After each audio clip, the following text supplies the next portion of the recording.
हमारे साथ जो है बीजेपी पार्टी के वरिष्ठ कार्यकर्ता जुड़ रहे हैं, जो कि बीते 10 सालों से, एक डेकेड से जो है पार्टी के साथ जुड़े हुए हैं, पार्टी की विचारधारा से प्रभावित होकर जुड़े हुए हैं। और इसी के साथ ही इनसे कुछ सवाल जवाब रहेगा, इसलिए क्योंकि वरिष्ठ आप कार्यकर्ता हैं।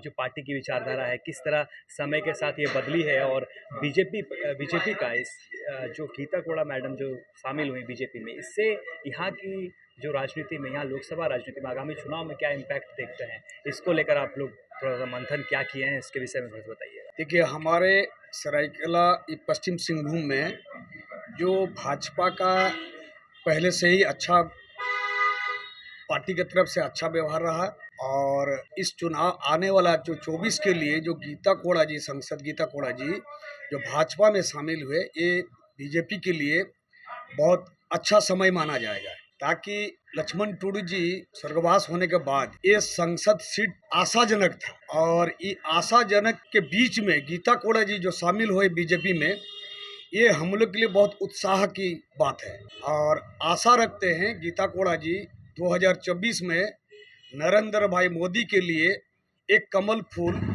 जरूर भेजेंगे। और हम सभी जनता के ये आशा है कि हम लोग गीता कोड़ा जी को जिता के राष्ट्र के लिए, राष्ट्र के उत्थान के लिए गीता कोड़ा जी को जिता के हम लोग दिल्ली भेजेंगे।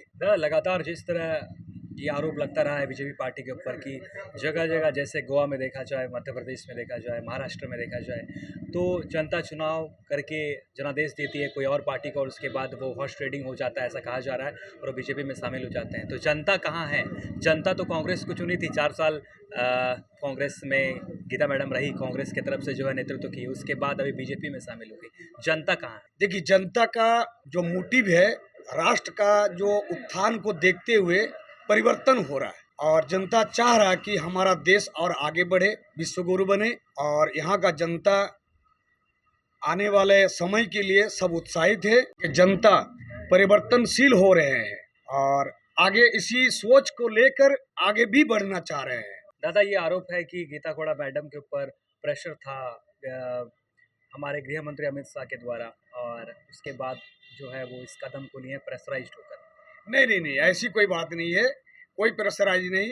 अपना मन की परिवर्तन, देश को, उन राष्ट्र का भविष्य को देखते हुए गीता कोड़ा जी अपना इच्छा स्वरूप भाजपा में ज्वाइन किए हैं। किसी को बाय फोर्स नहीं किया जा सकता, ये अफवाह है, और आने वाला समय अच्छा ही होगा। कल तक जो कांग्रेस बातें करती थी महंगाई, बेरोजगारी की, अब क्या होगा उसका मुद्दा? ये तो उनका, क्योंकि उसमें भी शामिल रही हैं गीता मैडम भी, तो उनका भी तरफ से ये बयान आते रहा है कि महंगाई है, बेरोजगारी है। देखिए, समय के अनुसार आदमी को चलना पड़ता है, बोलना पड़ता है, और उसके साथ साथ देश को भी देखना पड़ता है कि हमारा देश कहाँ तक जा रहा है, और उसी सोच पर ही गीता कोड़ा जी आज ये कदम उठाए हैं। इस बार लोकसभा चुनाव में यहाँ पे क्या मुद्दा रहेगा? इस बार लोकसभा चुनाव में यही मुद्दा रहेगा कि देखिए, सबके साथ सबका विकास, इसी मुद्दे के साथ ही हमारा संसद आगे बढ़ेंगे, और सब जनता का सहयोग उनके साथ रहेगा।